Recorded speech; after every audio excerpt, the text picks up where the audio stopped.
Et c'est une enquête ce matin. On se penche sur un phénomène qui gangrène le sport, le cyberharcèlement, dans lequel pointe parfois le racisme. Football, tennis, cyclisme, le monde sportif n'échappe pas au harcèlement sur les réseaux sociaux.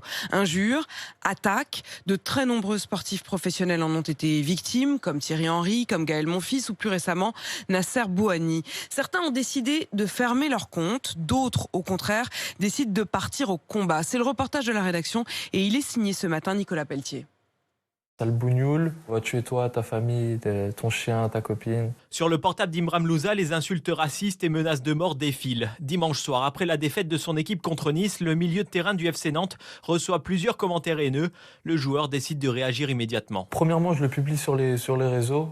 Ensuite, je me dis, faut pas faire n'importe quoi, je préviens le club, je prends les choses en main, je vais porter plainte et c'est bénéfique pour moi, mais pour aussi les autres. Aucun sport n'est épargné. Après un final dangereux lors d'une course cycliste, Nasser Bouhanni, coureur de l'équipe Arkea Samsic, voit des messages racistes affluer sur les réseaux sociaux.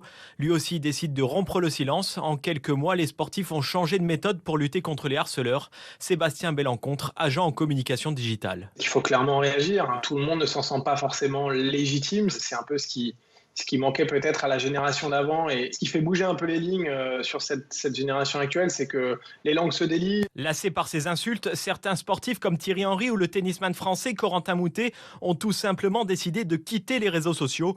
Pour le moment, le contrôle des messages postés sur ces plateformes est pratiquement inexistant. Aucune demande d'identité à l'inscription. Surnommés les haters, ces personnes en profitent donc pour diffuser leur haine. Jonathan Bellèche, avocat spécialisé dans le droit numérique. Si vous lui demandez de retirer un contenu, elle doit le retirer. Quand il y en a 1000, c'est un travail tentaculaire de demander le retrait de 1000 contenus. Si on considère que la plateforme, elle doit retirer le contenu que quand on en a connaissance, quand vous avez 1000 personnes qui vous attaquent, c'est pas simple à gérer. Le cyberharceleur, souvent sous pseudo, risque 2 ans de prison et 30 000 € d'amende, mais profite surtout d'un vide juridique. Maître Jonathan Bellèche suggère plusieurs pistes pour lutter contre ces attaques. Faire en sorte que ces profils soient surveillés, beaucoup plus contrôlés. D'un point de vue technologique, des espèces de rappels sur des mots à risque, des profils à risque. Le boycott des réseaux sociaux par les sportifs reste un mouvement marginal. Certains utilisent ces plateformes pour faire de la publicité et donc un revenu supplémentaire.